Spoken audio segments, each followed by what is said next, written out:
Hey everybody, this is Brian from Mobile Tech Paintball. We're going to do a little bit of video today, something I'm going to try to do, and we're going to see how it works. We're going to call this a troubleshooting series. Anytime we get stuff in that's more than just your average everyday run-of-the-mill tech problem, whatever, swap the battery out or whatnot, we'll record it, kind of like surgeries, just so that we can see what went wrong and maybe share some interesting stuff on YouTube for you guys that may be looking to troubleshoot stuff. Today we've got the BT TM7. It's built off the mini platform, as you can tell from the telltale regulator here on the bottom. It's probably one of the more popular markers when it comes to milsim or woods ball type people, because it's fast like the mini, but it's got a nice form factor that the milsim people dig. Anyway, little brief description of why this is here. We'll go ahead and we will turn it on with the eyes off. I say that. Oops. Turn on with the eyes off, and as you can see, I'm not getting anything out of the solenoid. This could be a couple of things. We'll check the eyes first. Alright, we get the double blink letting us know that the eyes are off. We can come in here and break the breech.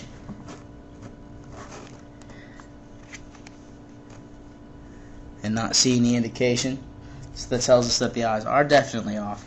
We can double check this, putting the gun in safe, powering it down, powering it up with the eyes on, and we get our single blink, and we can break the breech, and we get the ball and play indicator. Okay, so the eyes are functioning. Obviously, the first thing that we want to do is we want to check the power source. On the bottom, you press this in, slide it over, your 9-volt comes out. And anybody who works on paintball markers should at all times have a voltmeter. And we will check this 9-volt out. I know this is actually a good 9-volt, but we'll go ahead and humor people. Let's see. Yeah.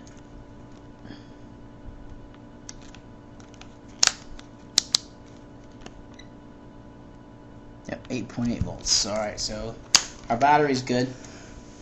We'll go ahead and put this, actually we'll go ahead and take it out for now. So, got a few things that could be wrong. We'll look and see if we get any indication out of the trigger at all. That'll tell us if we're actually, put the battery back in here, that'll tell us if we're actually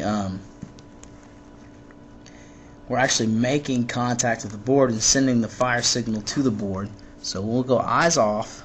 Alright, we always want to make sure we're depressurized before we do this. We'll break the eyes. We're getting an indication from the light that we're firing. Okay, so that tells us that we're receiving the fire signal on the board. We're just not getting juice to solenoid. So that kind of helps us troubleshoot it down. At this point, we need to take the housing apart and take a look at the inside. So we'll go ahead and do that, and we'll come back. Alright, now that we've got the TM7 taken apart, a couple things I want to point out real quick. When you don't have the TM7 put together, things inside here are very unstable. When you lay it down, a lot of the weight sits on the regulator here, and it tends to want to push everything up out of the housing. So I have a little travel Q-tip box that I put underneath the grip frame so that the weight is on the housing, not on the regulator, and it doesn't tend to want to push everything out. You can use whatever you like. I just found that works really well, and it actually works for a few different guns, so it's kind of something handy to have in your toolkit. The other thing you're going to want to note is on the TM7 you have this selector switch. Now this switch is in two pieces. You actually have to take the screw apart here and take it out of the left side housing. But you have to put this back together again. It can only go together one way, and you have to put it back in the board.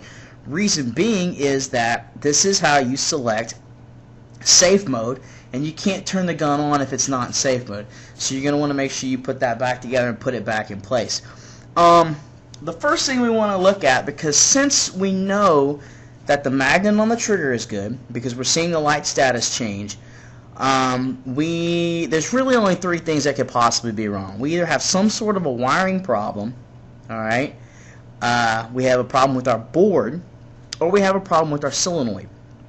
Now, I happen to have a spare TM7 solenoid. Not everybody's going to have one of these, especially if you don't do this professionally, or at least fairly often. It's always good to have spare parts if you find yourself working on guns, or even if you just, have a couple of these, or you just like your TM7 and you don't want anybody to touch it.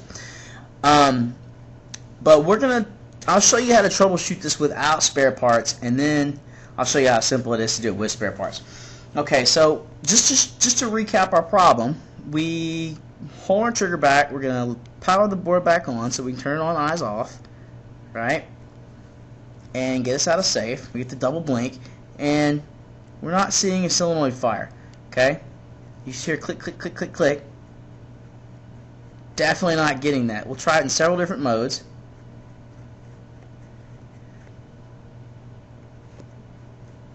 Nada, right? So the first thing that we're going to want to do is look at these wiring harnesses. We want to make sure that the harness here that holds the solenoid together is in nice and tight. We want to make sure that those wires are pushed in, that they haven't come out, that they're not pinched, that they're not stripped or shorted out or anything like that. We want to check our wiring from the board and check our connections on the board itself. Okay. The next thing we're going to want to do, if we don't have a solenoid, alright, this is where you need your handy dandy voltmeter. Now, putting your voltmeter to DC volts and disconnecting the lead that goes to the solenoid, and you have to have very tiny leads for this. I don't have leads that work for this, so what I would recommend is building up some pigtails that you can plug into this little Molex connector here and fan out. But you're going to want to grab these leads, and you're going to want to test when you pull the trigger. Every time you pull the trigger, every time a fire pulse is sent to the solenoid, you should see the voltage change. If the voltage stays at 0, then your board's not sending any voltage, and you either have a wiring problem or a board problem. If you see the voltage change, that's a pretty good indicator that your solenoid is bad. At that point, you really only have two options. If you don't have spare parts, you're going to have to buy spare parts. Well, I would highly recommend you find an authorized key service center or contact Paintball Solutions, and I'll put their information in the web banner there, in the information box there. Paintball Solutions is the company that does support for Key Action Sports, and they'll be able to warranty your parts out for you. But since we have a spare solenoid here, I'll show you how simple this is. We simply lay the spare solenoid aside, we plug it in properly,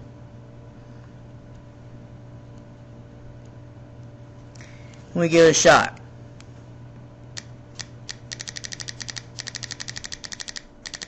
It's that simple. So keeping spare parts on hand is always a good thing. So we'll go ahead and put this in safe and turn it off now. So at this point, we're simply going to want to lift this out, disassemble the mount for the solenoid and replace the solenoid, and then we'll get this gun back to the owner. So that's it. Hope you guys like my tech mat here. You know, we're always open for tech mat sponsors if you guys know any. Anyway, that's this particular TM7. We'll call it case number 00001.